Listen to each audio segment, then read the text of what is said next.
These people have got to stop having adult relations when they're on spaceships and having space missions. Never turns out well in the end.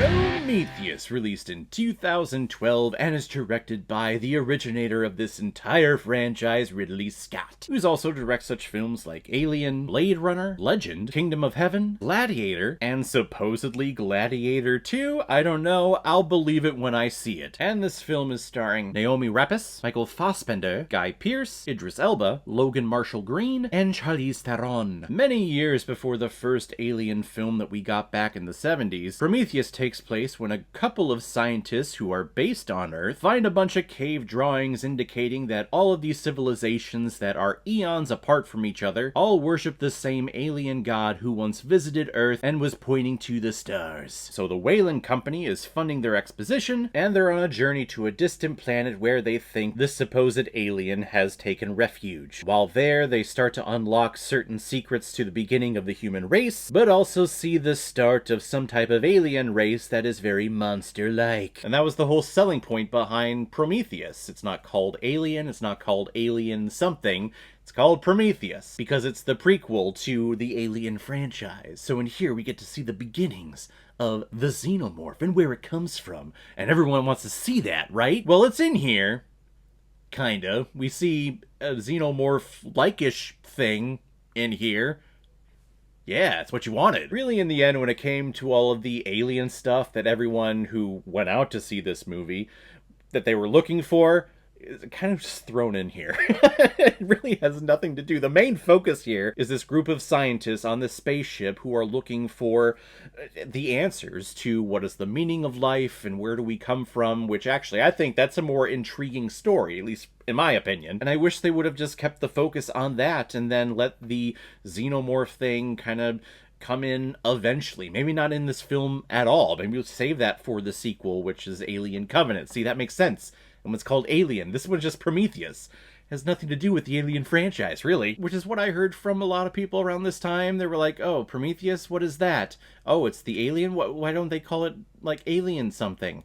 I'm confused. Sometimes movie-going audiences just need a little encouragement, need a little push out the door. Which is why for the sequel to this film, even though that one is still a prequel, it's called Alien Covenant, because they're like, we gotta attach Alien to it, so that the people know what it is. And overall, I really did enjoy this film. I actually really enjoyed my movie-going experience, which I don't know if the movie theater enjoyed it, but I definitely did. This was 2012, so this is right around the time when they were trying to get 3D to be a big thing again, even though 3D is not 3D, it's still 2D. You just have these glasses on that tries to make it seem 3D, even though it's kind of shitty 3D.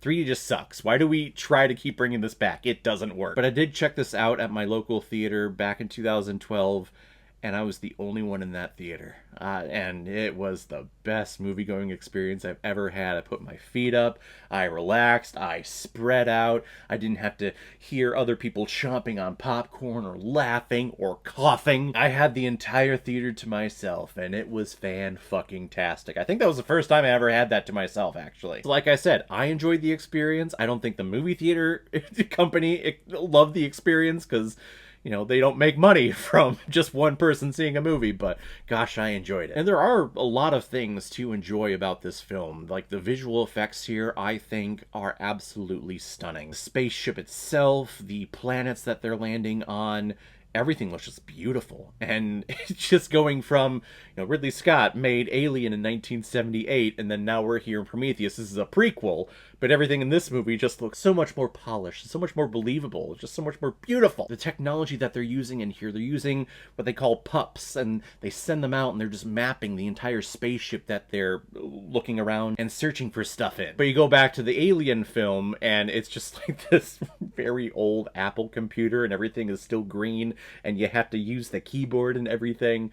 Like, the technology. I love it that it's acting in reverse with this prequel, and the technology is so far advanced than what we were getting in Alien, which is happening like hundreds of years in the future after this one. And the performance to watch here, of course, is Michael Fassbender. He is a tremendous actor who I don't think gets the acclaim that he absolutely deserves. He is an actor who should be an A-list actor, but for some reason he's never broken himself through that glass ceiling for some reason. He is brilliant and excellent in everything that he does, and he plays an android in this film, and I love watching him just interact with all of these humans, just observing them and seeing what they're doing, but he also has his own plans and his own mission that he is abiding by. He's the best part of this movie, by far. But this is an alien movie, so you kind of have to throw in all of the dumbass human decisions and human things being said that we typically get in alien film, like this little serpent-like thing pops up in front of you, and one of the guys is like, "Oh, hello, baby.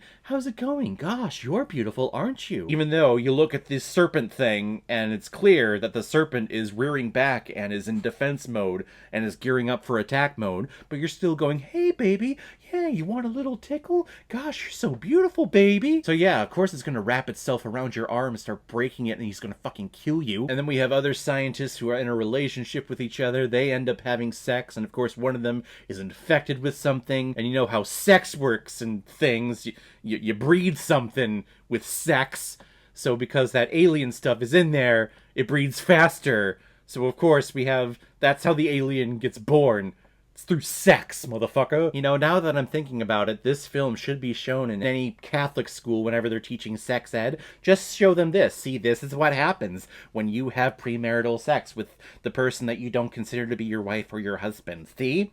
Aliens start generating when you have premarital sex, you little heathens. It is true, though. If you're space cadets, don't have sex. Don't do that.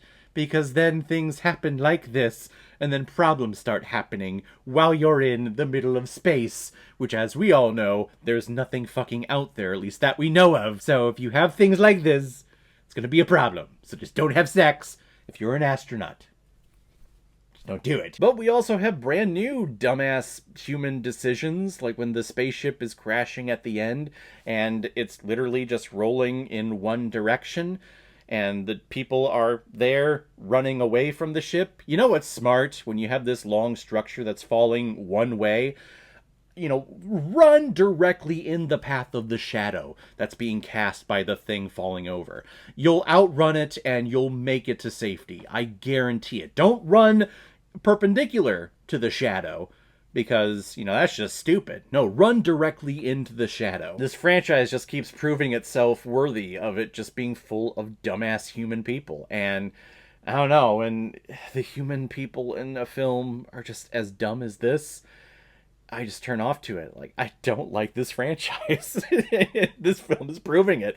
I love the visualization. I love the CGI. I love the visual effects in this film. But it's just part of this stupid-ass franchise that I don't get the appeal of. And Charlize Theron is here, and she's just a gigantic bitch the entire time. She's just angry at everything. Everything. When she learns that her father is actually on the ship in secret because he wants to meet the Earth creator people. Her response to it is, yeah, well, you know, either I come along on this journey or I have to be in a boardroom constantly explaining your decision to do this thing. And I'm just thinking, yeah, why wouldn't you be in a boardroom? He's gone. He's not coming back. So therefore, I'm pretty sure you would be the owner. Why wouldn't you want to sit in the boardroom? You dumb fuck. Prometheus, I think, is an okay film when it comes to introducing a concept. There are a lot of questions that this film poses, especially when it comes to the idea of human life and how it got started, what's the meaning of it, who are these engineers and why did they do the things that they did that started the evolutionary process that created us. Just know, if you go to this movie, you ain't getting a single answer. This film poses questions and it gives you nothing. It gives you no answers. It sets up a sequel. At least at the time, I was hoping that it was setting up a sequel. Because if not, I mean, I think that's bullshit.